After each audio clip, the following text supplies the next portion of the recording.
BJP यानी कि Bharatiya Janata party पिछले करीब 40 सालों से जिस कमल के चुनाव चिन्ह पर देश भर में चुनाव लड़ रही है, अब उसके इस्तेमाल पर इलाहाबाद हाई कोर्ट ने इलेक्शन कमीशन से जवाब तलब किया है। दरअसल कमल को राजनीतिक दल के सिंबल के तौर पर इस्तेमाल को लेकर कुछ समय पहले ही जनहित याचिका दायर हुई थी। इसमें भाजपा पर राष्ट्रीय फूल के चिन्ह के दुरुपयोग का आरोप लगाया गया।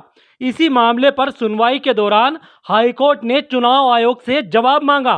इलाहाबाद हाईकोर्ट ने चुनाव आयोग से पूछा कि आखिर किसी राजनीतिक दल को राष्ट्रीय पुष्प कमल चुनाव के निशान के तौर पर कैसे दे दिया गया। कोर्ट ने भाजपा द्वारा कमल के चुनाव चिन्ह के इस्तेमाल पर रोक लगाने को लेकर ईसी से जवाब मांगा है। मामले में अगली सुनवाई 12 जनवरी को होनी है। हाईकोर्ट में यह मुद्दा भी उठा कि राजनीतिक दलों को चुनाव चिन्ह को लोगों के रूप में प्रचारित करने की छूट देना निर्दलीय प्रत्याशी के साथ भेदभावपूर्ण होगा। इलाहाबाद हाईकोर्ट में यह जनहित याचिका गोरखपुर के समाजवादी पार्टी के नेता काली शंकर ने लगाई है।